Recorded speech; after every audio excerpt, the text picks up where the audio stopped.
안녕하세요. 저는 저의 일을 열심히 하며 사는 30대 초반의 여성입니다. 얼마 전 대학교 친구에게 새해 복 많이 받으라는 전화가 왔어요. 저와 친구는 이런저런 사는 이야기를 하다가 같은 학교 선배였던 황시환 선배 이야기가 나왔어요. 친구는 황시환 선배가 결혼한 지 2주 만에 이혼했다며 1년 전에는 같은 과 후배인 아이니와 파혼하더니 또 결혼에 실패했다고 했어요. 그러면서 그 오빠는 외모도 잘생기고 말도 재밌게 잘하는데 도대체 왜 그렇게 결혼을 못하는지 모르겠다고 하며 저에게 너는 혹시 그 이유를 아느냐고 물어보더라고요. 저는 그 이유를 확실히 알고 있었어요. 어떻게 아냐고요? 사실 저는 황시한 선배와 2년 전에 결혼을 약속했다가 파혼을 했거든요.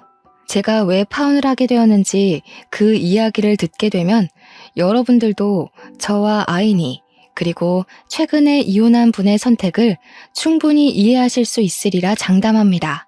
저의 예비 남편이었던 황시한 선배는 과에서 잘생기고 매너도 좋은 인기남이었어요.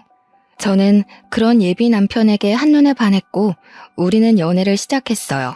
이렇게 학교 다닐 때 시작한 연애는 졸업하고도 계속 이어졌고 무려 8년이나 사귀게 되었어요. 어느덧 저는 28살, 예비 남편은 32살이 되어 결혼을 생각해야 하는 나이가 되었죠. 우리는 서로 너무 사랑했던 터라 당연히 결혼을 생각해서 각자의 집에 정식으로 인사드리러 가기로 약속했어요. 먼저 제가 예비 남편의 집에 인사를 드리러 갔어요. 처음 뵙는 자리인 만큼 예쁘게 차려입고 예비 남편의 집 앞까지 갔어요. 예비 남편이 자신의 집 앞에서 저를 기다리고 있더라고요. 제가 예비 남편에게 너무 떨린다고 하니 걱정하지 말라고 어른들이 다들 좋아하실 것이라고 하며 다독여줬어요. 떨리는 마음을 부여잡고 예비 남편의 손을 잡고 집에 들어가니 남자 어른 두 분이 계시는 것이 아니겠어요? 예비 남편은 오른쪽은 아버지, 왼쪽은 고모부라고 하며 인사하라고 하더라고요. 저는 인사를 드린 뒤 설마 나온다고 고모부도 오신 거냐고 물으니 그게 아니라 오늘이 제삿날이래요. 저에게 제삿날이라는 말 한마디도 없이 인사하는 날짜를 잡은 것이 황당했어요. 하지만 어른들이 계시는데 그 자리를 박차고 나갈 수도 없는 노릇이라 일단 들어갔어요. 들어가니 고모부가 우리 장손이 드디어 여자를 데려왔다고 반겨주시더라고요.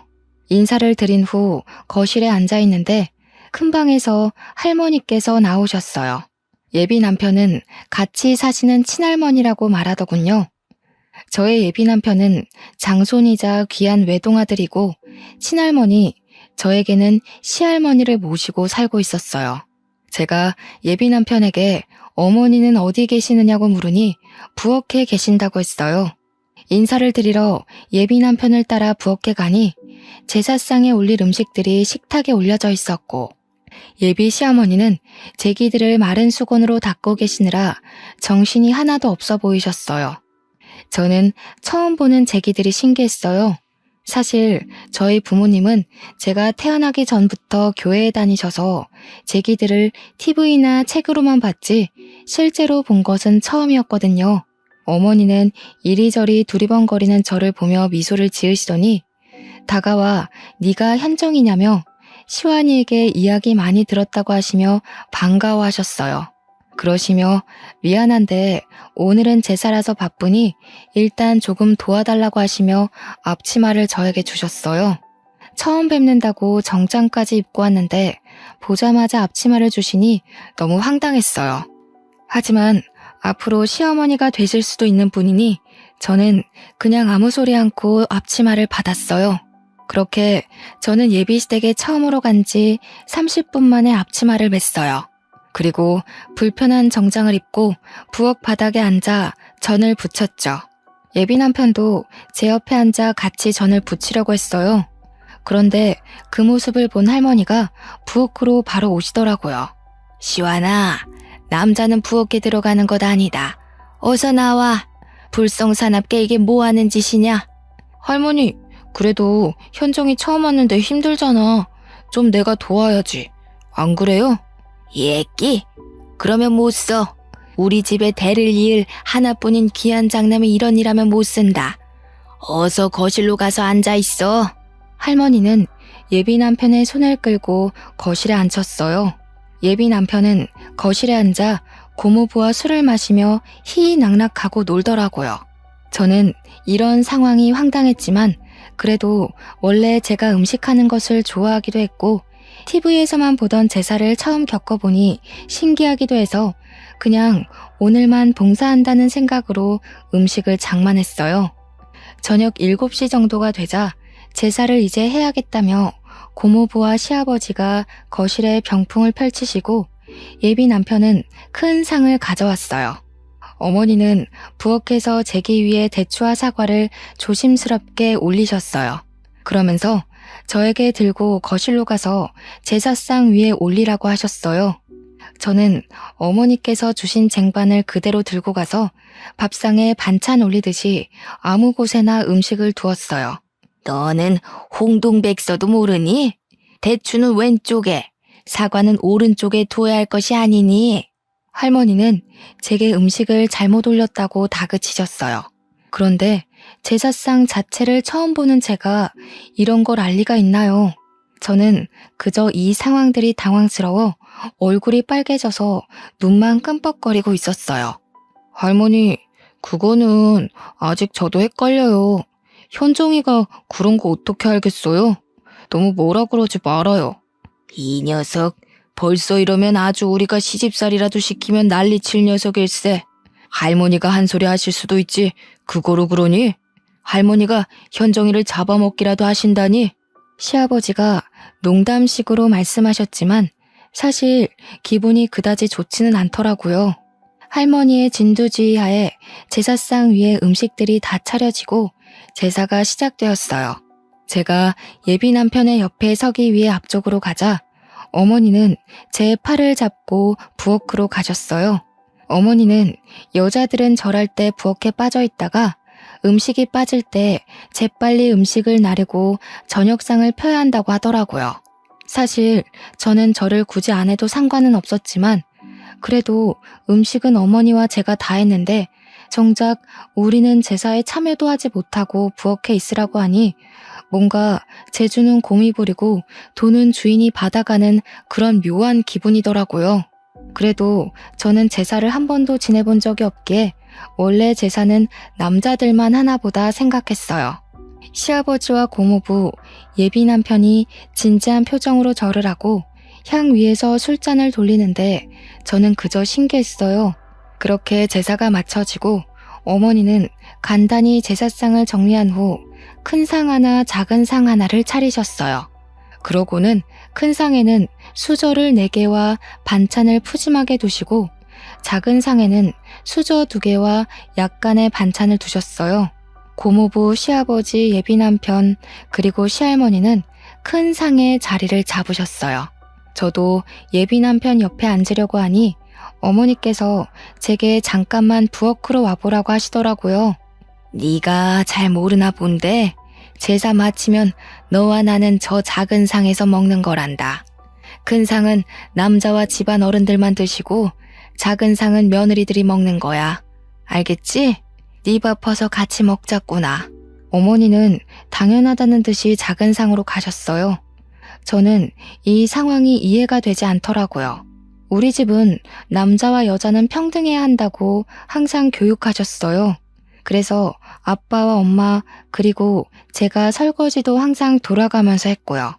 그런데 예비시댁은 남자는 부엌에 얼씬해서도 안 되고 심지어 밥도 따로 먹어야 한다니 이해를 하려야 할 수가 없었어요. 그렇게 이해가 되지 않는 식사를 마치니 할머니와 고모부와 시아버지가 큰 방으로 들어가시더라고요. 예비 남편도 저에게 잠깐만 기다리라는 표정을 짓더니 같이 큰 방으로 들어가고 거실에는 저와 어머니 둘만 있었어요.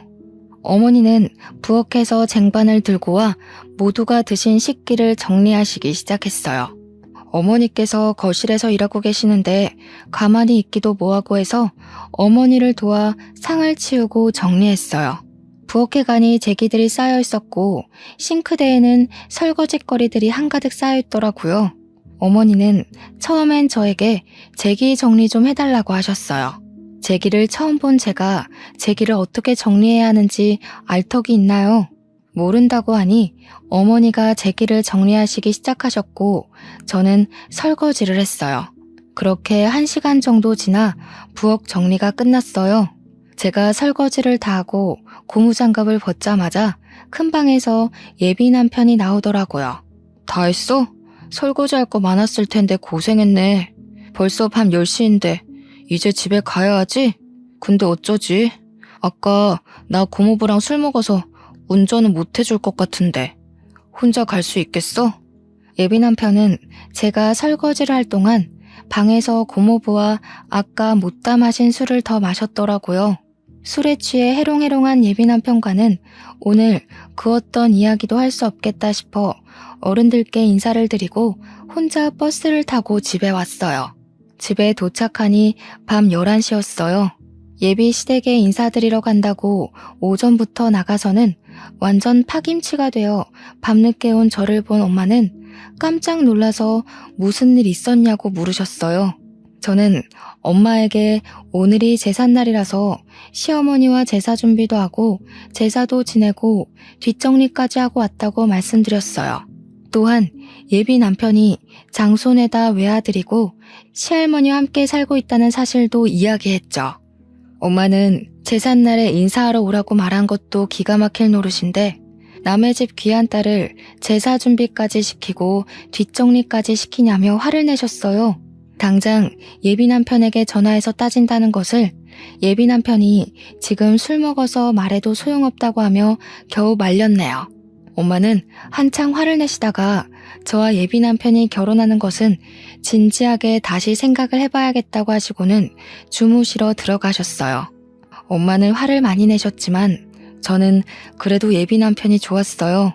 제사라는 문화가 그다지 싫지만은 않았고 무엇보다 예비 남편을 너무 사랑했거든요. 예비 남편도 제게 너무 잘해주었고요. 그래서 그 뒤로도 저희는 잘 만났지만 엄마는 그날 이후 우리의 만남을 탐탁지 않게 생각하셨어요. 그리고 2주 정도가 흘렀어요. 예비 남편은 어른들이 다시 저를 집으로 초대했다고 토요일에 함께 가자고 하더라고요.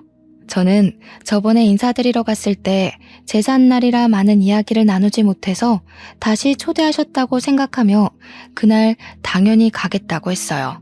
약속한 토요일 오전, 이번에도 깔끔하게 정장을 입고 예비 남편 집 앞으로 갔어요. 문을 열고 들어가니 현관에 신발이 가득 있었어요. 집 안에는 어른도 있고 아이들도 있었는데 어른들만 해도 20분 정도가 있으시더라고요. 저는 현관에서 신발도 벗지 못한 채 이게 무슨 일인가 싶어 어리둥절하게 서 있었어요. 예비 남편은 가만히 있는 제 손을 잡고 들어갔어요. 그러더니 당숙 할아버지, 작은 할아버지, 남원 작은 아버지, 천안 작은 아버지 등 그 자리에 계시는 모든 분에게 각각 인사시켰어요. 일단 인사를 하긴 했는데 워낙 많이 계시다 보니 나중에는 이분이 저분 같고 저분이 이분 같더라고요. 인사를 할 때마다 다들 저에게 맏며느리감이라고 하시며 앞으로 하나뿐인 장손 시완이와 결혼해서 자주 보자고 반기셨어요. 한창 정신없이 인사를 하는데 부엌에 계시던 어머니께서 나오시더니 잘 왔다고 반겨주셨어요. 그러고는 오늘은 증조 할아버지의 제삿날이라고 하시며 제게 앞치마를 주시더라고요. 그때 그 앞치마를 보자마자 뒤도 돌아보지 않고 나갔어야 했는데 저는 또 바보같이 그 앞치마를 건네받았네요. 그렇게 저는 또 불편한 정장을 입고 앞치마를 입고 부엌 바닥에 앉아 육전부터 시작해서 파전, 산적, 동태전, 가오리전 등 제가 평소에는 잘 먹지도 않는 전을 잔뜩 만들었어요. 그날은 친척들이 많이 오셔서 그런지 처음으로 이 집에 왔던 이전 제삿날보다 훨씬 더 많이 음식 장만을 했어요. 제가 그렇게 허리도 제대로 펴지 못하고 음식을 할 동안 예비 남편은 조카들과 놀고 게임을 하며 아주 즐거워하더라고요. 저는 분명히 인사를 드리러 왔는데 또 이 집 제사 음식을 장만하고 있으니 화가 나더라고요. 그런다고 이렇게나 어른들이 많이 계시는데 그냥 뛰쳐나갈 수도 없고 해서 답답한 마음에 한숨만 푹푹 내쉬고 있었어요. 그런 모습을 예비 남편이 보았는지 부엌으로 와서는 많이 힘드냐며 어깨를 주물러 주었어요. 제가 그럼 힘들지 안 힘들겠냐고 말하려는 순간 시할머니가 저와 예비 남편에게 오셨어요. 시완아, 장손이 부엌에 오면 못 써. 그리고 지금 조상님들 음식장만 하는데 어깨를 주무르고 이게 뭐 하는 짓이냐? 당장 거실로 가. 할머니, 우리 현정이 인사드린다고 예쁘게 옷 입고 왔는데 얼마나 힘들겠어. 현정이 예쁘게 좀 봐주라. 예끼. 아무리 그래도 어른들 계시는데 장손이 그러면 못 써. 시완이 너는 어서 나와서 당숙한테나 가봐라. 할머니는 장손인 예비 남편이 잠시라도 부엌에 오려고 하면 장손은 부엌에 있으면 큰일 난다며 얼른 내보내셨어요. 예비 남편은 당숙 할아버지에게로 가서 술을 받아 먹고 있더라고요. 그렇게 예비 남편은 거실에서 술을 먹고 노는 동안 저는 혼자 엄청난 양의 전을 만들었어요. 제사 준비를 다 마치고 제사상이 차려졌어요. 저번처럼 저와 어머니는 부엌에서 제사가 마쳐지기만을 기다린 뒤 제사가 끝나자마자 저녁상을 차렸어요. 저와 어머니, 여자아이들은 작은 상에서 밥을 먹고 예비 남편은 큰 상에서 친척들과 남자아이들과 함께 밥을 먹었죠. 밥을 다 먹고 상을 치우려는데 할머니가 저와 예비 남편을 부르시더라고요. 너희는 결혼을 언제 할 생각이니? 우려 할머니가 허락해 주시면 당장이라도 하지. 그래? 얘야, 우리는 혼수나 예단 아무것도 필요 없다. 너희 집이 괜찮다면 결혼식 관련 비용도 우리가 다 내마. 사실 저희 집안 형편이 그다지 좋지가 않았어요. 그래서 혹시나 예비시댁에서 과한 예단이나 혼수를 가져오려고 할까봐 내심 걱정을 많이 했거든요. 그런데 이 집의 최고 어른이신 할머니께서 제가 말씀드리기도 전에 다 필요 없다고 하시니 내심 기분이 좋더라고요. 단, 한 가지 조건이 있어. 반드시 이 집에 들어와서 살아야 한다. 저는 평일에는 회사에 있으니 저녁에만 집에 있을 것이고 주말에는 예비 남편과 데이트를 하러 나가면 되니 이 집에 들어와 어른들과 함께 산다는 것에 대해 큰 부담은 없었어요. 무엇보다 이 불편함을 다 이겨낼 정도로 예비 남편을 너무 사랑했어요. 게다가 제가 결혼을 앞두고 걱정을 많이 했던 예단과 혼수, 결혼식 비용 문제를 한 번에 다 해결할 수 있기에 할머니의 말씀에 알겠다고 바로 대답했어요. 그래, 며느리라면 당연히 그래야지. 너네 집은 제사 언제 지내니? 부모님이 교회 다니셔서 제사를 지내지 않아요. 사실 저는 제사 지내는 모습을 실제로는 처음 봐요. 제사를 한 번도 지내본 적이 없다고? 자고로 조상님께 예를 갖춰야 만사가 형통하는 법이다. 이런 조상님들도 모르는 근본 없는 것들. 에이, 할머니, 요새는 다들 제사 이렇게까지 안 지내. 제사 다 합쳐서 간소하거나 아예 안 하는 집도 많아. 명색이 황씨 가문의 장손이라는 사람이 그게 할 소리냐? 이것이 제사 안 지내는 근본 없는 년을 만나더니 애가 이상해졌네. 제사를 지내지 않는다는 이유로 친척도 아닌 할머니에게 근본 없는 년이라는 소리를 듣는데 너무 화가 나고 억울해서 눈물이 다 나오더라고요. 눈물이 터지려던 찰나 시어머니가 과일과 한과 따뜻한 차를 한 상 차려오셨어요. 어머니, 이제 다과 드세요. 그리고 현정이는 나 좀 도와주렴. 어머니께서 다과상을 들고 와서 할머니의 말씀을 끊으셔서 다행이었지. 만약에 그러지 않았다면 저는 그 자리에서 아마 펑펑 울었을 거예요. 어머니의 부르심에 부엌에 가니 저번보다 훨씬 더 많은 설거지거리가 쌓여 있었어요. 저는 할머니 앞에서 잔소리를 듣느니 여기서 설거지하는 게 훨씬 마음이 편하겠다 싶어 싱크대 앞으로 갔네요. 그렇게 저는 설거지를, 어머니는 재기 정리 및 부엌 정리를 2시간 정도 하니 드디어 부엌이 깨끗해졌어요. 거실로 나가보니 시간은 어느덧 자정이었고 친척들과 예비 남편은 술에 취해 제정신이 아니었어요. 저는 집에 가야겠는데 시간이 너무 늦어 택시를 타고 갈 생각으로 예비 남편에게 여기 집 주소 좀 알려달라고 했어요. 그런데 술에 취해서 집 주소도 말하지 못하고 헛소리만 해대는 것이 아니겠어요. 그러는 모습을 보신 친척들과 어머니도 오늘 너무 늦었고 여자 혼자 이 시간에 택시 타는 것도 위험하니 그냥 하룻밤 자고 가라고 하시더라고요. 저는 어쩔 수 없이 엄마에게 오늘 집에 못 간다고 전화하고 예비시댁에서 원치 않는 하룻밤을 자게 되었어요. 어머니는 부엌 옆에 쪽방이 하나 있다며 그곳에서 자라고 이부자리를 펴주셨어요. 그리고 어머니께서 집에서 입으시는 편한 옷을 하나 주시며 옷 갈아입고 푹 자라고 하시고는 나가셨어요.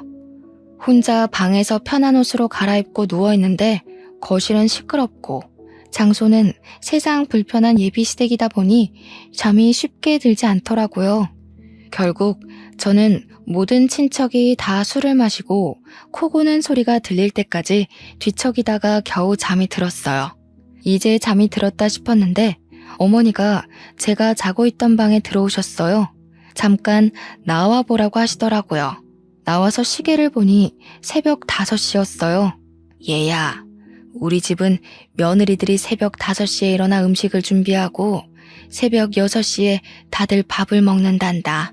어지간하면 나 혼자 하겠는데 어제 무리를 했는지 몸이 안 좋아서 말이야. 미안한데 음식 준비 좀 도와주지 않으련? 어머니는 제게 부탁을 하면서도 계속 국을 끓이고 나물 반찬을 하느라 정신이 없으셨어요. 이미 저도 잠이 다 깼고 그 자리에 혼자 멀뚱히 서 있기도 다시 방에 들어가기도 좀 그러니 저도 어머니를 도와서 음식을 준비했어요. 우리 집은 아침, 점심, 저녁 모두 반찬이 최소 7개는 있어야 해. 황씨 가문이 큰 양반가라서 조상님들 때부터 그렇게 먹었다고 하더구나. 그리고 한번 사용한 음식을 다시 사용해서는 안 돼서 매일 끼니마다 조금씩 새로 해서 먹는단다. 끼니마다 새로운 반찬을 최소 7개는 만들어야 한다고요? 그래. 처음에는 나도 이거를 어떻게 해야 하나 했는데 하다 보니 반찬 7개는 금세 뚝딱 가게 되더라고. 너는 내가 봤을 때 손이 야무지니 나보다 더 잘할 거야.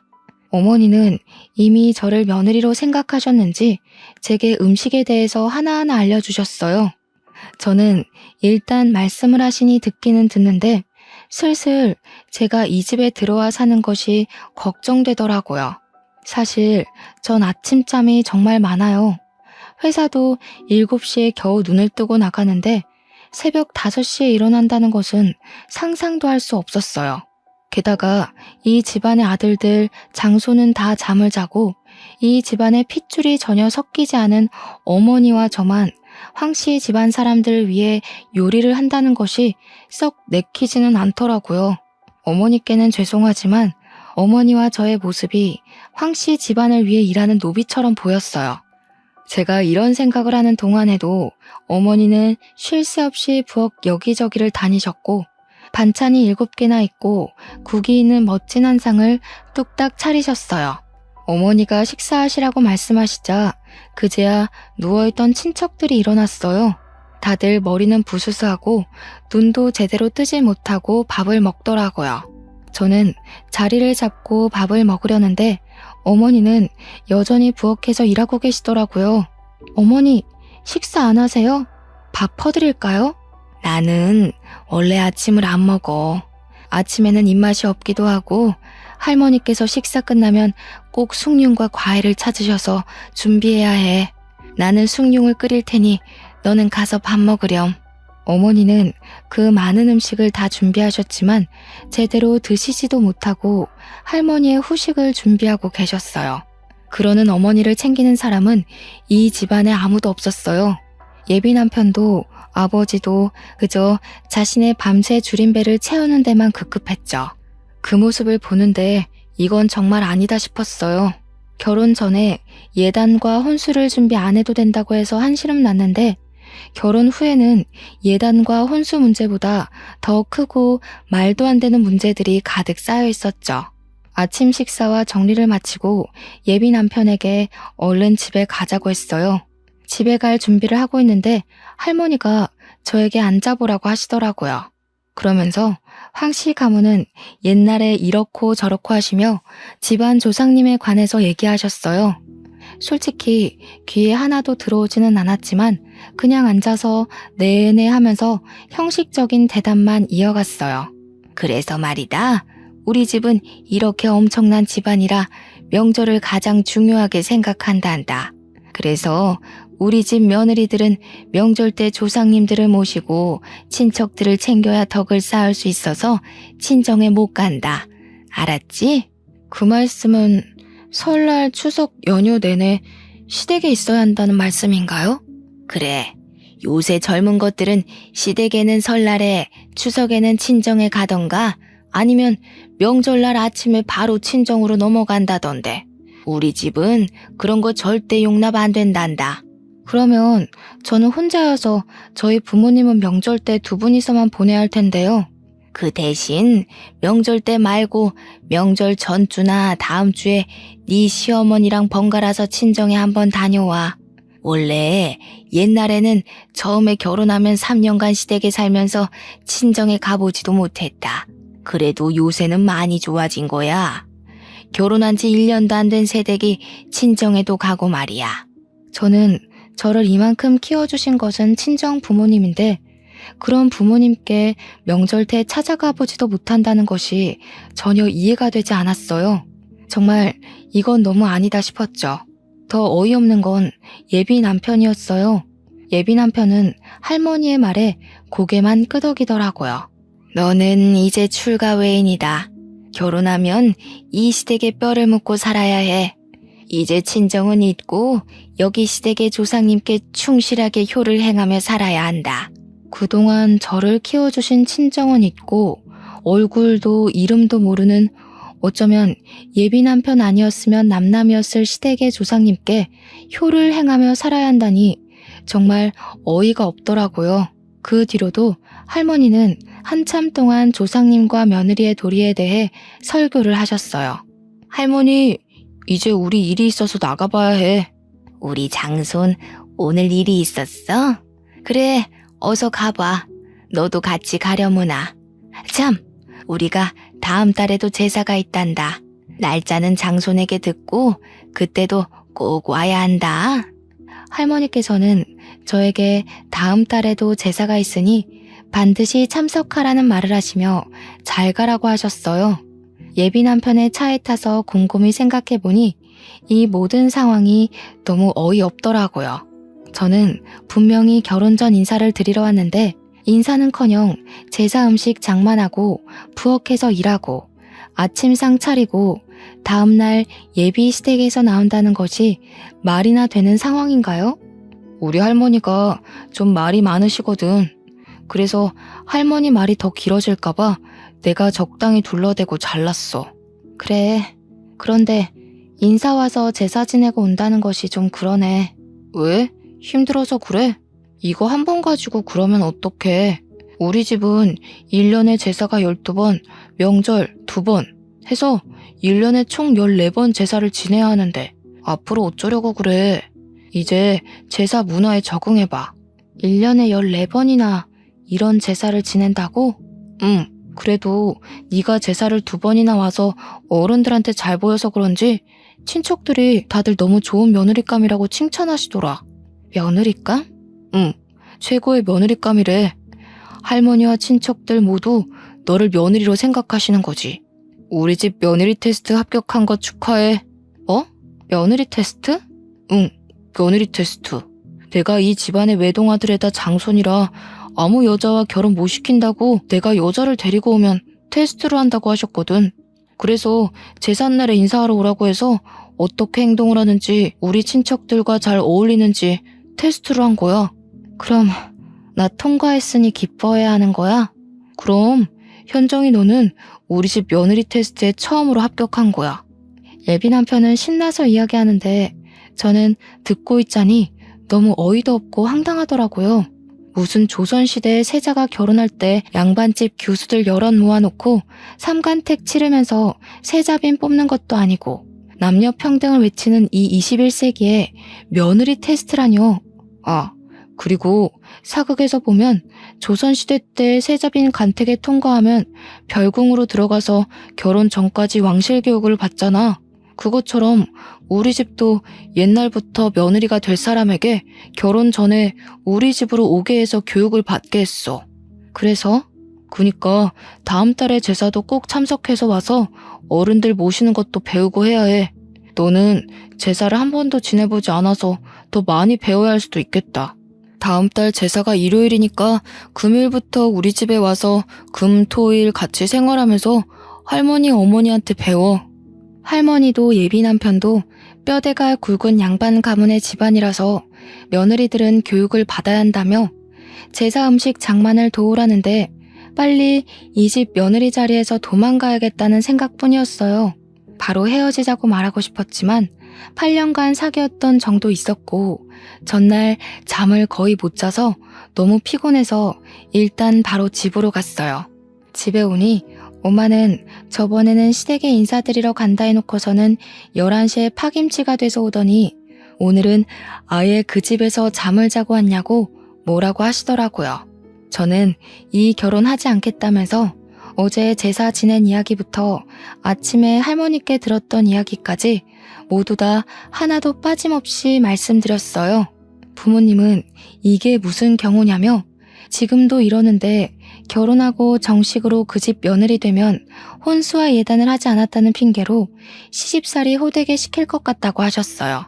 특히 엄마는 절대 이 결혼 못 시킨다고 결사 반대를 하셨어요. 그리고 아빠는 저의 이야기를 다 듣고는 혼자 곰곰이 생각하시더니 예비 남편에게 똑같이 복수해야겠다며 다음 주 일요일에 집으로 초대하라고 하셨어요. 저는 아빠에게 어떻게 하실 것이냐고 물었지만 아빠는 아무래도 계획을 말씀해 주시지 않았어요. 다음 주 일요일, 아직 예비 남편이 올 시간이 한참 남았는데 아빠와 엄마는 옷을 차려입고 계시더라고요.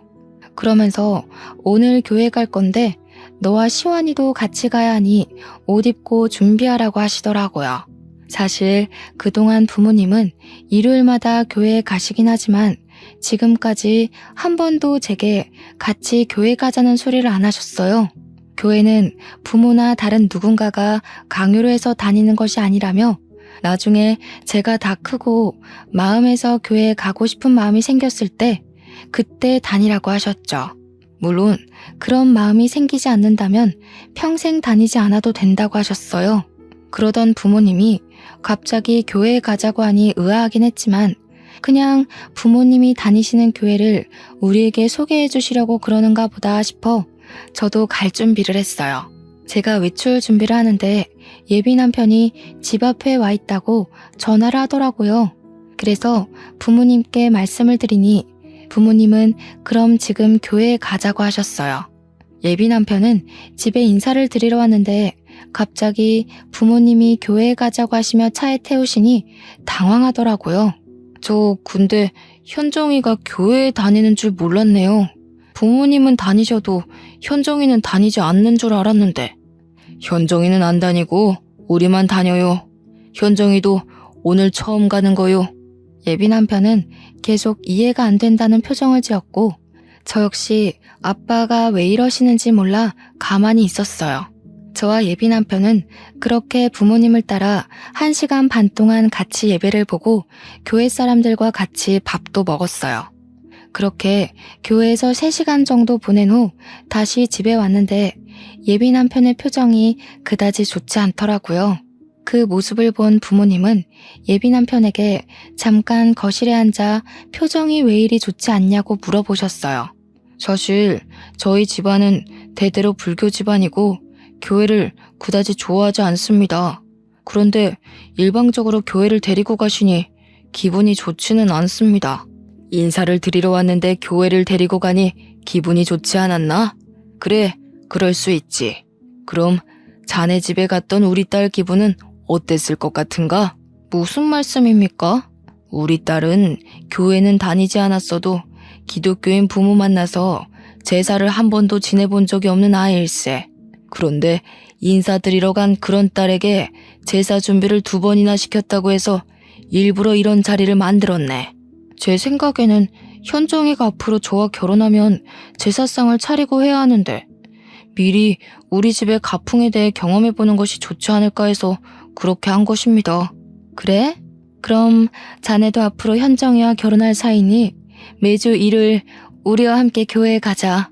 솔직히 1년에 14번 제사보다 매주 교회가 훨씬 낫지 않나? 매주 같이 교회를 가자고요? 저희 제사는 고작 한 달에 한 번이지만 교회는 매주인데 어떻게 이게 더 괜찮습니까? 가서 앉아만 있으면 되는데 제사상 차리고 설거지하는 것보단 훨씬 낫지. 안 그런가? 아마 저희 할머니가 교회에 간다고 하면 난리치실 것입니다. 교회를 떠나 매주 일요일에 현정이가 친정에 간다고 해도 아마 화를 내실 거예요. 우리가 언제 현정이도 같이 간다고 했나? 현정이는 자네 집 어르신들 식사 준비해야 한다고 하니 못 가고 자네만 나와서 우리랑 같이 교회에 가자고. 괜찮지? 못한다고 하면 우리도 결혼 못 시키네. 예비 남편은 그 이야기를 듣고 집에서 생각을 해봐야겠다면서 표정이 좋지 않은 채로 집에 가봐야 할 것 같다며 나가더라고요. 예비 남편이 간 후 저는 부모님께 어떻게 이런 생각을 하셨냐고 여쭤봤어요. 일단 그 집에서 너한테 이야기도 하지 않고 제삿날 인사하러 오게 한 것부터 나는 이해가 가지 않았다. 그래도 좋게 생각해서 친척들이 다들 한자리에 모였으니 너를 소개하려고 그랬나 보다고 좋게 생각하려 했어. 네, 정말 제삿날에 많은 친척이 오셔서 다들 인사드리고 하긴 했네요. 그런데 결혼도 아직 하지 않았는데 예비 며느리라며 잔뜩 음식 장만을 시키고 설거지까지 하고 왔다길래 화가 나더구나. 지금부터 이러면 진짜 며느리가 되면 아주 난리가 나겠구나 싶었지. 맞아요. 정말 그 집 며느리인 시어머니는 정말 생기가 하나도 없어 보이셨어요. 정말 죄송하지만 황씨 집안을 위해서 일하는 노비 같았어요. 그 정도였니? 아무튼 너도 마음이 떠난 것으로 보이고 해서 둘이 헤어진다고는 했는데 그래도 남의 집 귀한 딸 고생시키는데 그냥 헤어지기엔 뭔가 내가 아쉬웠어. 그래서 내가 복수를 계획했지. 그런데 우리 집은 제사를 지내지 않으니까 제사날 오라고 할 수도 없으니 대신 교회로 바로 데려가신 거예요? 그렇지. 솔직히 네가 그 집에서 2번이나 제사상 차리고 뒷정리하고 온 거에 비하면 너무 소소한 복수이지만 그래도 그 비슷한 상황을 조금이라도 느껴봐야 하지 않겠니? 그래야 정신 좀 차리지. 저는 부모님의 아이디어에 감탄했어요. 그렇게 한창 부모님과 신나서 대화하는데 예비 남편 번호로 전화가 오더라고요. 저는 이제 집에 도착했다고 전화를 한 줄 알고 받았는데 할머니셨어요. 너는 우리 집이 교회를 얼마나 싫어하는데 감히 우리 황씨 가문의 귀한 장손을 교회에 데리고 가니? 부정타게 말이야. 너네 부모는 생각이 있는 거니 없는 거니? 제가 전화를 받자마자 할머니가 소리를 고래고래 지르시며 혼내시는데 그 소리가 어찌나 큰지 정말 귀가 떨어져 나갈 것 같았어요. 제가 너무 놀라기도 하고 당황해서 가만히 있자 엄마는 제 핸드폰을 빼앗아 가셨어요. 안녕하세요. 저 현정이 엄마입니다. 보고 있자니 화가 나서 그랬습니다.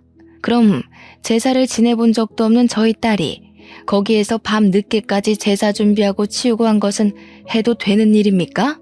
그야 이제 현정이가 우리 집 며느리가 될 아이니 내가 교육했던 것이오.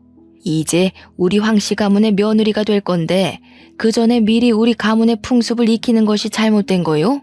가문의 풍습을 익히는 것이 얼굴도 모르는 조상 제사상 차리고 설거지하고 친척들 뒤치다꺼리하는 거예요. 그리고 며느리는 무슨 사람도 아닙니까? 그동안 키워준 친정을 잊고 명절 때는 가지도 말라니 그게 무슨 말도 안 되는 경우입니까? 그야 우리 집이 양반 집안이라 항상 내려왔던 풍습이니까 그런 것이요. 그건 그렇고 주마다 우리 장손 교회에 오라는 건 또 뭔데? 이래서 예수쟁이들이랑은 말이 안 통해 말이. 무조건 제사는 안 된다. 교회만 나오라고. 이보세요. 저 사실 교회에 다니면서 현정이한테도 교회 다니자는 이야기 한 번도 안 했어요. 그런데 그 집에서 자꾸 결혼도 하기 전에 제사에 와서 준비하라니까 저도 화가 나서 그쪽 손주도 똑같이 당해보라고 일부러 그런 자리 만든 겁니다. 아주 말도 안 되는 소리를 짓거리네. 이래서 제사를 안 지내는 것들은 근본이 없어 근본이. 사람이면 자기 조상을 알아야지. 조상도 모르면서 무슨 하느님 예수님을 찾고 앉아있어? 그럼 그 집 며느리들은 자기 집 조상을 찾아야지 왜 애먼 황씨 집안 조상을 위해 일한답니까? 자기 조상도 모르니 그런 소리가 나오지. 이래서 교회 다니는 사람들은 사람 취급도 해서는 안 된다니까. 그래서 당신의 딸이 우리 집 제사 못 지내게 하겠다는 것이요? 그럼 우리도 결혼 못 시키니 그런 줄 알아. 네, 저희도 그쪽 아들 주마다 교회 안 오면 저의 귀한 딸 그쪽에 보낼 생각 없습니다. 경제적으로 힘들어 보여서 예단이고 혼수고 다 포기하고 몸만 와서 이 집에서 살라고 했구먼. 내 나름 당신네 생각해서 이렇게 하는데 아주 복을 걷어차네 걷어차. 할머니는 엄마에게 할 말 못한 말 다 하시고 전화를 끊으셨어요. 부모님은 화가 잔뜩 나서 다시는 예비 남편을 만날 생각도 하지 말라고 하셨어요. 다음날 저는 예비 남편에게 전화했어요. 어제 우리 집에 이런 일이 있었고 나도 그 집에서 며느리 노릇할 자신이 없어서 우리 이제 그만해야 할 것 같다고 말하려고 했죠. 솔직히 미워서 전화도 하고 싶지 않았지만 그래도 8년이라는 긴 시간을 사귀었고 결혼까지 약속했으니 확실히 끝내고 싶었거든요. 그런데 전화를 받지 않더라고요. 카톡도 보지 않고요. 그날뿐 아니라 다음 날이 되어도 한 달이 되어도 예비 남편은 아무 연락이 없었어요. 이렇게 저는 8년 동안 사귀고 결혼까지 약속했던 예비 남편과 파혼을 했어요. 아니지. 확실히 그만하자고 끝맺음을 한 건 아니었으니 잠수 파혼을 당했다고 표현하는 편이 더 맞겠네요. 10년이면 강산도 변한다는데 8년이면 절대 짧은 시간은 아니잖아요. 저는 8년간 예비 남편이 진짜 저의 남편이라고 생각하고 최선을 다했어요. 그런데 마지막 인사도 하지 못한 채 제가 사랑을 쏟아부은 그 시간이 순식간에 물거품이 되었어요. 그래도 끝맺음을 확실히 못해서인지 헤어지고도 한동안은 미련이 계속 남더라고요. 그래서 1년가량은 예비 남편을 그리워하기도 하고 원망도 하며 그렇게 눈물 속에서 시간을 보냈었네요. 그렇게 1년이 지나자 저도 어느 정도 마음의 정리가 되더라고요. 새로운 남자도 만나보라는 엄마의 말에 선자리도 나가고 소개팅도 나가긴 했어요. 그런데 나이가 나인지라 만날 때마다 자연스럽게 결혼 이야기가 나왔고 상대분과 이야기를 하다 보면 경제적으로 넉넉하지 않은 내가 결혼을 할 수 있을까 하는 걱정이 먼저 들었어요. 그때마다 예비 시할머니께서 하신 말씀대로 그냥 그 집에 들어가서 모든 것을 견디고 참고 살 걸 그랬나 하는 생각도 들더라고요. 그런데 그 집에서 정말 영혼 없이 모든 것을 체념한 표정으로 일을 하시던 어머니의 표정이 생각났어요. 그게 저의 미래의 모습이라는 생각을 하니 이건 인생을 망하는 길이겠구나 싶더라고요. 제가 본 그 집의 며느리는 자신의 조상 받드는 데 쓰는 일종의 도구이자 노예 같았어요. 그리고 할머니는 제사로 조상님께 덕을 쌓아야지 만사가 형통한다고 하셨지만 제사 열심히 지내는 그 집의 작은 아버지들, 고모부는 다 이혼해서 혼자 살고 계시더라고요. 과연 이러한 모습이 잘 풀리는 집안의 모습일까 하는 생각이 들더라고요. 제가 만약에 결혼해서 그 집 며느리로 있었다면 기가 막힌 황씨 가문의 가풍이 싫어서 저 또한 이혼했을 수도 있겠네요. 어쩌면 조상님 제사상 공들여 지낸 예비 남편 집보다 제사상 한번 차려본 적 없는 우리 집이 조상님의 도움을 더 많이 받지 않았나 하는 생각이 들어요. 파혼하고 2년이나 지난 지금은 완전히 마음 정리를 하고 저의 일을 하며 재밌게 살고 있어요. 당분간은 누구 만나지 않고 일만 할 생각이에요. 그래서 일단 저 자신의 가치를 높여서 나중에 제가 정말 좋아하는 남자를 만났을 때 당당하고 멋지게 결혼을 하고 싶네요. 지금까지 기나긴 저의 파혼 사연 들어주셔서 감사합니다. 우리 다들 멋진 상대를 만날 수 있도록 자신의 가치를 높이기 위해 열심히 살아봐요. 아, 그리고 마지막으로 할 말이 있는데 시댁에 인사하러 갔더니 제사시키는 집안이 또 있다면 그 집에 들어가서 인사할 것도 없이 바로 나오세요. 제가 겪은 고생들 겪을 확률 99.99%예요. 꼭 도망가세요. 공대 졸업한 황시한 선배가 결혼하자고 해도 무조건 도망가세요. 그 집에 노예처럼 살고 싶으시다면 상관없지만 그게 아니라면 반드시 도망가세요.